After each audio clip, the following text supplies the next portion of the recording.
한국은 이번 계약을 포기해야 합니다. 독일 방산업계의 한 고위 관계자가 최근 언론 인터뷰에서 던진 이 말 어떻게 들리시나요? 오만함? 허세? 아니면 진짜 자신감? 60조 원. 대한민국 국방 예산의 약 1년치에 맞먹는 금액입니다. 단일 방산 수출 계약으로는 역대 최대 규모. 이 어마어마한 잭팟을 두고 지금 한국과 독일이 정면 충돌하고 있습니다. 캐나다 잠수함 12척. 겉으로 보면 단순한 무기 판매 같지만 그 속을 들여다보면 전혀 다른 이야기가 펼쳐집니다. 기술 패권, 외교 전쟁, 그리고 국가의 미래를 건 총력전. 성능이 좋으면 이기는 거 아닌가요? 만약 당신이 이렇게 생각한다면 이 영상을 끝까지 봐야 할 이유가 생긴 겁니다. 왜냐하면 이 게임의 진짜 룰은 당신이 생각하는 것과 완전히 다르니까요. 그럼 지금부터 60조 원짜리 전쟁터 한복판으로 들어가 보겠습니다. 글로벌 방산 시장에 지진이 일어났습니다. 진원지는 캐나다, 규모는 무려 60조 원입니다. 캐나다 정부가 공식 발표한 잠수함 도입 프로젝트 3,000톤급 디젤 잠수함 12척을 확보하겠다는 이 계획은 단순한 군사력 증강을 넘어선 의미를 담고 있습니다. 캐나다는 세계에서 가장 긴 해안선을 가진 나라 중 하나입니다. 태평양과 대서양 그리고 북극해까지 총 24만 킬로미터가 넘는 해안선을 방어하려면 잠수함은 선택이 아니라 필수입니다. 그런데 왜 하필 지금일까요? 첫 번째 이유는 북극입니다. 기후 변화로 북극 항로가 열리면서 이 지역의 전략적 가치가 급상승했습니다. 러시아는 이미 북극의 군사기지를 확장하고 있고 중국도 빙상 실크로드를 외치며 진출을 노리고 있습니다. 캐나다로서는 자국 영해를 지키기 위한 강력한 수중 전력이 절실한 상황입니다. 두 번째는 기존 잠수함의 노후화입니다. 캐나다 해군이 현재 운용 중인 빅토리아급 잠수함 4척은 1980년대에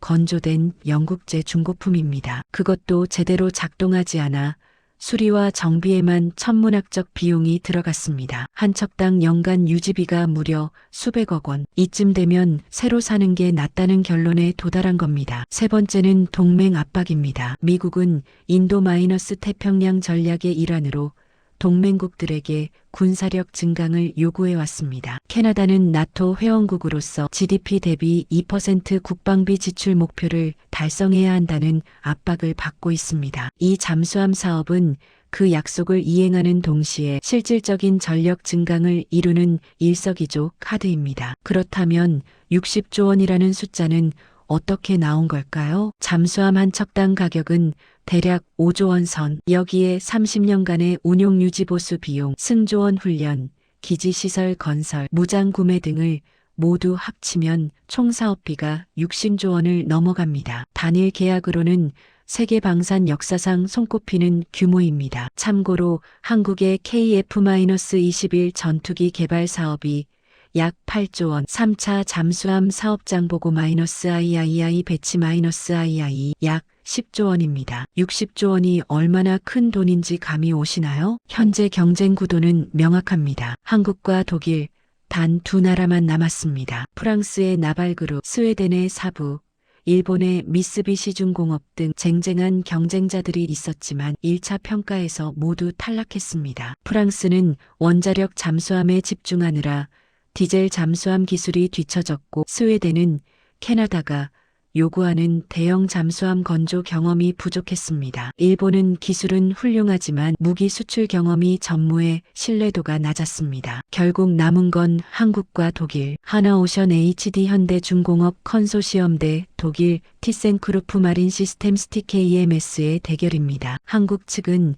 장보고 -III급을 기반으로 한 3,000톤급 잠수함을 제안했습니다. 이미 한국 해군에 실전 배치된 검증된 플랫폼이라는 게 최대 강점입니다. 독일은 자사의 212CD급 잠수함을 내세웠습니다. 독일 특유의 정밀 공학과 오랜 잠수함 건조 전통을 강조하고 있습니다. 그런데 여기서 한 가지 의문이 생깁니다. 성능만 놓고 보면 누가 유리할까요? 사실 두 잠수함 모두 세계 최고 수준입니다. 한국의 장보고 -III급은 수직 발사관 VLS를 탑재해 순항 미사일 발사가 가능하고 독일의 212CD급은 공기부료 추진 체계의 ERP로 수중 체류 시간이 깁니다. 각자의 장점이 뚜렷해서 성능만으로는 승부를 가르기 어렵습니다. 그래서 캐나다 정부는 평가 기준을 바꿨습니다. 기술 성능 20%, 경제적 혜택 80%, 이 숫자가 모든 걸 말해줍니다. 이 싸움은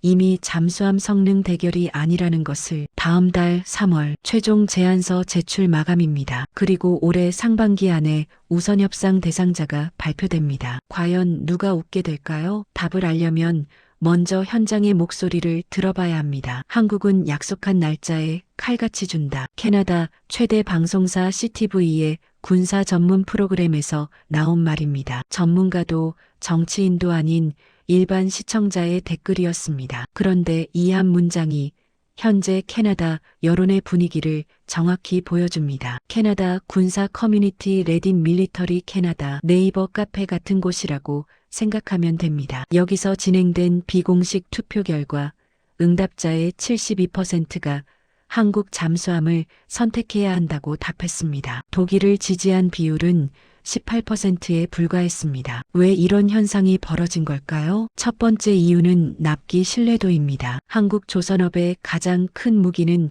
바로 시간 약속 지키기입니다. KF-21, K9 자주포, K2 전차 등 한국이 수출한 무기들은 거의 예외 없이 계약 기간 내에 인도되었습니다. 반면 독일은 어떨까요? 독일 해군이 자국산 212여급 잠수함 6척을 주문했을 때 첫 인도까지 무려 13년이 걸렸습니다. 원래 계획보다 5년이나 늦었습니다. 폴란드의 사례도 유명합니다. 폴란드는 독일의 레오파르트 2 전차와 PGH-2000 자주포를 주문했지만 납기 지연으로 골머리를 앓다가 결국 한국의 K2와 K9로 대체 주문했습니다. 독일산은 좋은데 언제 받을지 모른다는 게 업계의 공공연한 평가입니다. 두 번째는 검증된 실전 플랫폼입니다. 한국의 장보고-III급 잠수함은 이미 한국 해군에서 작전 중입니다. 2021년 첫 함인 도산 안창호함이 실전 배치된 이후 현재 3척이 운용 중이고 추가 건조가 진행 중입니다. 실제 바다에서 작전을 수행하며 수집된 데이터와 피드백이 존재한다는 뜻입니다. 반면 독일의 212CD급은 아직 개발 중입니다. 독일과 노르웨이가 공동 개발 중인 이 잠수함은 2029년에야 첫 인도가 예정되어 있습니다. 즉, 캐나다 입장에서는 아직 완성도 안 된 제품을 사는 셈입니다. 물론 독일 측은 212여급의 검증된 기술을 바탕으로 한다고 주장하지만 캐나다 여론은 직접 써본 것과 써볼 예정의 차이를 분명히 인식하고 있습니다. 세 번째는 맞춤형 설계 가능성입니다. 캐나다는 3,000톤급 잠수함을 원합니다. 한국의 장보고-III 배치 -I 정확히 3,000톤급입니다. 반면 독일의 212CD는 약 2,500톤급으로 설계되었습니다. 캐나다의 요구 사양에 맞추려면 추가 설계 변경이 필요합니다. 설계 변경은 곧 비용 증가와 일정 지연을 의미합니다. 또한 캐나다는 수직 발사관 VLS 탑재를 강력히 원하고 있습니다. 순항 미사일을 발사할 수 있는 능력, 이것이 북극 방어에서 핵심적인 전력이기 때문입니다. 한국의 장보고-III급은 이미 VLS를 탑재하고 있습니다. 반면 독일의 212CD는 VLS가 없습니다. 물론 추가할 수는 있겠지만 역시 추가 개발이 필요합니다. 네 번째, 그리고 가장 재미있는 이유는 승조원 거주 환경입니다. 캐나다 해군 관계자들이 한국 잠수함을 시찰한 뒤 가장 많이 언급한 게 바로 이것입니다. 침대가 넓다, 개인 공간이 있다, 식당이 쾌적하다. 웃기는 이야기 같지만 실제로 매우 중요합니다. 잠수함 승조원들은 수개월간 좁은 공간에 갇혀 임무를 수행합니다. 심리적 스트레스가 극심합니다. 거주 환경이 열악하면 사기가 떨어지고 결국 작전 효율도 낮아집니다. 한국 잠수함은 승조원 복지를 고려한 설계로 유명합니다. 독일 잠수함은 기능성은 뛰어나지만 거주 공간은 좁고 답답하다는 평가가 많습니다. 하나오션의 마케팅 전략도 독특합니다. 보통 방산 기업들은 조용히 로비나 합니다. 그런데 하나오션은 대놓고 캐나다 국민들을 공략했습니다. 밴쿠버와 토론토 주요 버스 정류장에 대형 광고판을 설치했습니다. 대한민국 잠수함, 캐나다를 지킵니다라는 슬로건과 함께 장보고 -III급의 웅장한 이미지를 실었습니다. 일반 시민들이 출퇴근길에 매일 보게 만든 겁니다. 더 파격적인 건 실물 전시였습니다. 2024년 말 하나오션은 장보고 -III급 잠수함 한 척을 브리티시 컬럼비아 해안에 정박시켰습니다. 캐나다 국회의원, 군 관계자, 언론은 물론 일반 시민들까지 직접 탑승해서 내부를 둘러볼 수 있게 했습니다. 브로슈어가 아니라 실물로 보여주겠다는 전략입니다. 이 이벤트는 현지 언론에서 대대적으로 보도되었습니다. 한국 잠수함을 캐나다까지 가져와 독일은 카탈로그, 한국은 실물 같은 헤드라인이 쏟아졌습니다. 여론전에서 한국이 압도적으로 유리한 상황을 만든 겁니다. 캐나다 군사 분석가 존 이빙의 말이 인상적입니다. 현재로서는 한국이 유일한 현실적 대안이다. 독일은 좋은 잠수함을 만들지만 캐나다가 필요한 시기에 제공할 수 있을지 의문이다. 그렇다면 이미 게임은 끝난 걸까요? 한국의 승리가 확정된 걸까요? 아니, 여기서 반전이 시작됩니다. 왜냐하면 이 게임의 진짜 룰북이 아직 공개되지 않았으니까요. 그건 20%에 불과합니다. 캐나다 국방부가 공개한 평가 기준표 이 한 장짜리 문서가 모든 걸 뒤집었습니다. 기술 및 성능 20%, 경제적 혜택 80%, 이 숫자를 보는 순간 한국 방산업계는 긴장할 수밖에 없었습니다. 왜냐하면 이건 더 이상 좋은 잠수함을 만드는 경쟁이 아니기 때문입니다. 이건 캐나다 경제에 얼마나 많은 돈을 풀 수 있는가의 경쟁입니다. 캐나다는 왜 이런 기준을 만들었을까요? 이유는 명확합니다. 일자리와 산업 기반입니다. 캐나다는 선진국이지만 제조업 기반이 약합니다. 특히 조선업은 사실상 소멸 상태입니다. 한때 캐나다에도 대형 조선소가 있었지만 2000년대 들어 대부분 문을 닫았습니다. 이 잠수함 사업을 계기로 조선소를 부활시키고 일자리를 창출하고 기술을 이전받고 싶은 겁니다. 캐나다 정부는 이를 경제적 혜택 인더스트리얼 언드 테크놀라지컬 베너피츠 ITB라는 제도로 명문화했습니다. 계약 금액의 100% 이상을 캐나다 내에서 쓰도록 강제하는 겁니다. 60조 원짜리 계약이면 최소 60조 원 이상을 캐나다 경제에 재투자해야 합니다. 잠수함 건조, 부품 조달, 기술 이전, 현지 고용, 심지어 관련 없는 산업 투자까지 모두 포함됩니다. 여기서 독일이 반격에 나섰습니다. 2025년 1월 독일 총리 직속 대표단이 캐나다를 방문했습니다. 그들이 들고 온 건 잠수함 설계도가 아니라 경제 투자 패키지였습니다. 첫 번째 카드 폭스바겐 전기차 배터리 공장. 독일 정부와 폭스바겐은 캐나다 온타리오주에 50억 달러 규모의 배터리 생산 공장을 짓겠다고 제안했습니다. 고용 인원 3,000명 이상. 이 공장이 가동되면 캐나다는 북미 전기차 배터리 허브로 부상할 수 있습니다. 두 번째 카드 히토류 공동 개발. 캐나다는 히토류 매장량이 풍부하지만 정제 기술이 부족합니다. 독일은 자국의 첨단 정제 기술을 제공하고 캐나다 북부 광산을 공동 개발하겠다고 제안했습니다. 중국에 대한 의존도를 줄이고 싶은 캐나다로서는 매력적인 제안입니다. 세 번째 카드 조선소 현대화. 독일은 캐나다 헬리팩스의 옛 조선소 부지에 최첨단 잠수함 건조 시설을 짓겠다고 했습니다. 독일 기술자들이 직접 와서 캐나다 노동자를 훈련시키고 12척의 잠수함 중 최소 6척을 캐나다에서 건조하겠다는 겁니다. 기술 이전은 물론 일자리까지 챙기는 전략입니다. 네 번째 카드 나토 협력 강화. 독일은 나토 회원국으로서 캐나다와의 군사 협력을 확대하겠다고 약속했습니다. 합동훈련, 정보 공유, 북극 방어 공동 전략 등을 포함한 포괄적 안보 파트너십을 제안했습니다. 이 모든 걸 합치면 수십억 달러 규모입니다. 잠수함 계약 60조 원을 훌쩍 넘어서는 경제적 가치를 제공하겠다는 겁니다. 캐나다 정부가 흔들릴 수밖에 없습니다. 잠수함도 받고 전기차 산업도 키우고 히토류 자립도 달성하고 조선소도 부활시킬 수 있다면 이건 거부하기 어려운 제안입니다. 그렇다면 한국은 어떻게 대응했을까요? 한국 정부와 기업들도 즉각 움직였습니다. 2025년 2월 강훈식 대통령 비서실장을 단장으로 한 특사단이 캐나다로 날아갔습니다. 수행원 중에는 하나오션 대표는 물론 현대차, 대한항공, LG에너지솔루션, 포스코 등 주요 대기업 임원들이 포함되었습니다. 한국의 첫 번째 카드 현대차 로봇수소 협력. 현대차는 캐나다에 수소 충전 인프라를 구축하고 수소 전기차를 공급하겠다고 제안했습니다. 또한 보스턴 다이내믹스 인수로 확보한 로봇 기술을 캐나다 제조업에 이전하겠다고 했습니다. 규모는 약 30억 달러. 두 번째 카드 대한항공 군용기 협력. 캐나다 공군은 노후화된 수송기 교체를 고민 중입니다. 대한항공은 한국형 군수송기 개발에 참여한 경험을 바탕으로 캐나다 수송기 현대화 사업에 참여하겠다고 제안했습니다. 세 번째 카드 조선소 현대화. 독일과 비슷하지만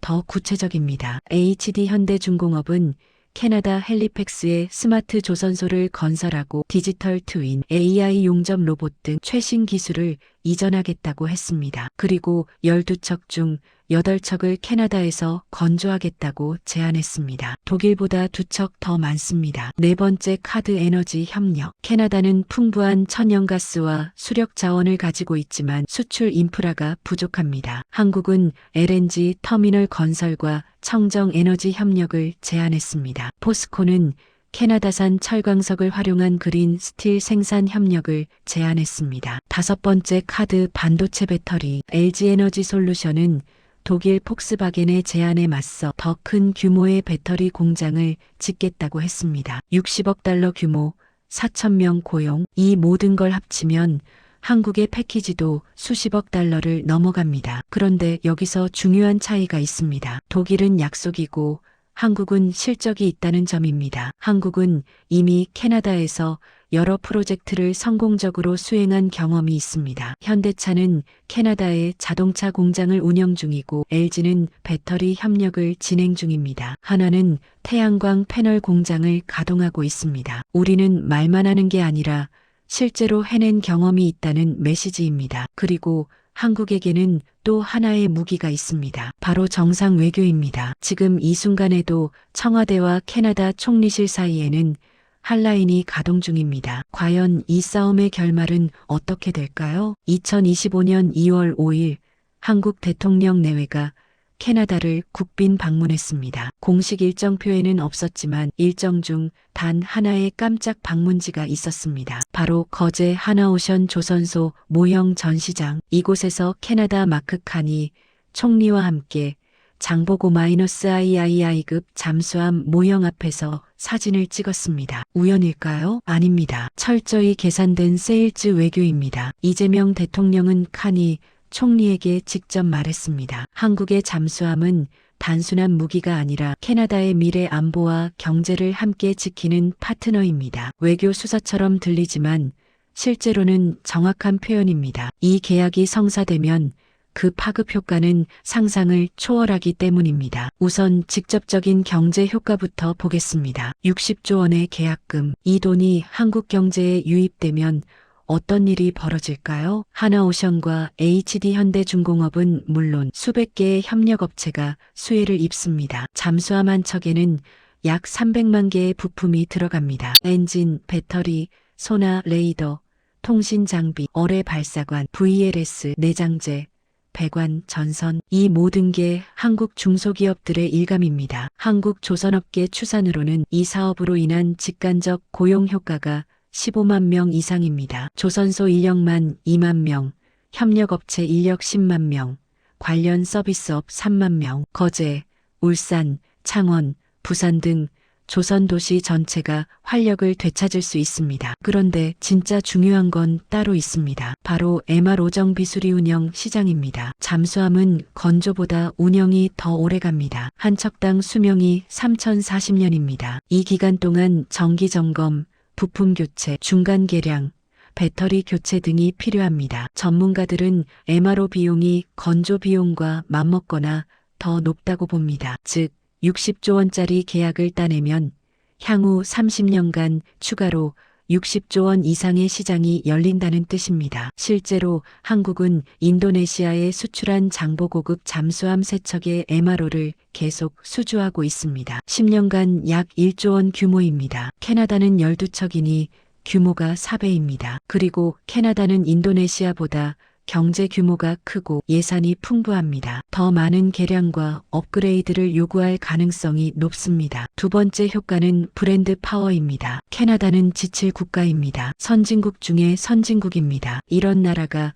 한국 잠수함을 선택했다는 사실 자체가 엄청난 광고 효과를 만듭니다. 지칠 국가가 인정한 K-방산이라는 타이틀은 다른 나라들에게 강력한 신호를 보냅니다. 현재 잠수함 도입을 검토 중인 나라들이 여럿 있습니다. 폴란드, 노르웨이, 네덜란드, 호주, 필리핀, 싱가포르 등입니다. 이 나라들은 캐나다의 선택을 주시하고 있습니다. 만약 캐나다가 한국을 선택하면 이 나라들도 우리도 한국 걸로 하자는 분위기가 형성될 가능성이 높습니다. 실제로 방산 시장에서는 첫 선진국 수출이 매우 중요합니다. 한국의 K9 자주포가 좋은 예입니다. 2001년 터키에 첫 수출한 이후 폴란드, 핀란드, 노르웨이, 에스토니아, 호주 등으로 줄줄이 수출되었습니다. 현재 누적 수출액이 10조 원을 넘어섰습니다. 캐나다 잠수함도 이런 눈덩이 효과를 만들 수 있습니다. 세 번째 효과는 기술 고도화입니다. 캐나다는 북극 작전을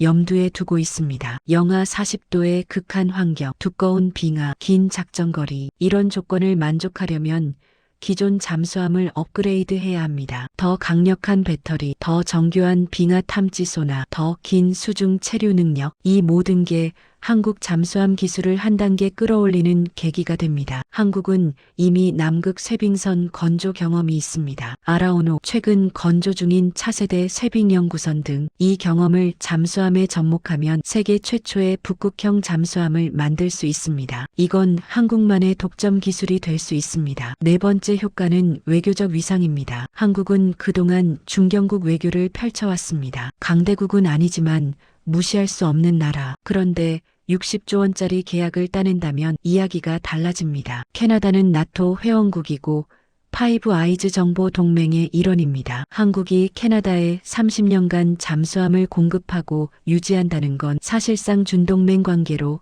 격상되는 것과 같습니다. 안보 협력도 강화됩니다. 잠수함 기술은 극도로 민감한 군사 기밀입니다. 이를 공유한다는 건 상호 신뢰가 전제되어야 합니다. 한국과 캐나다는 합동 훈련, 정보 공유, 기술 협력을 확대할 것입니다. 북극 항로, 인도-태평양 전략에서 한국의 목소리도 커질 것입니다. 그렇다면 독일은 어떨까요? 독일도 절대 쉽게 포기하지 않을 겁니다. 독일에게 이 계약은 단순한 수출이 아니라 잠수함 강국 자존심이 걸린 문제입니다. 독일은 1차 세계대전 때부터 잠수함 강국이었습니다. 유보트의 후예라는 자부심이 있습니다. 여기서 한국에게 밀린다는 건 받아들이기 어려운 일입니다. 독일은 마지막까지 경제 패키지를 더 키울 겁니다. 배터리 공장을 더 늘리고 히토류 투자를 확대하고 조선소 지분까지 제공할 수도 있습니다. 정치적 압박도 있을 겁니다. 독일은 EU의 핵심 국가이고 나토의 주요 회원국입니다. 우리와 손잡는 게 장기적으로 캐나다에게 유리하다는 논리를 펼칠 겁니다. 결국 승부는 캐나다 정부의 최종 결정에 달려 있습니다. 3월 최종 제안서 제출 마감입니다. 한국과 독일 모두 마지막 카드를 꺼낼 겁니다. 그리고 올해 상반기 늦어도 6월 안에 우선 협상 대상자가 발표됩니다. 만약 한국이 선택된다면 이건 단순한 수출 성공이 아닙니다. 대한민국이 잠수함 강국의 반열에 오르는 역사적 순간입니다. 조선 1위, 방산 4위를 넘어 첨단 무기 수출 국가로 확실히 자리매김하는 겁니다. 반대로 독일이 선택된다면 그것도 배울 게 있습니다. 우리가 놓친 게 뭔지, 부족한 게 뭔지 정확히 알 수 있습니다. 그리고 다음 기회를 준비할 수 있습니다. 하지만 한 가지는 분명합니다. 이 싸움에 참여했다는 것 자체가 대한민국의 성장을 보여준다는 사실입니다. 불과 30년 전만 해도 한국은 잠수함을 수입하던 나라였습니다. 독일에서 209급을 사와서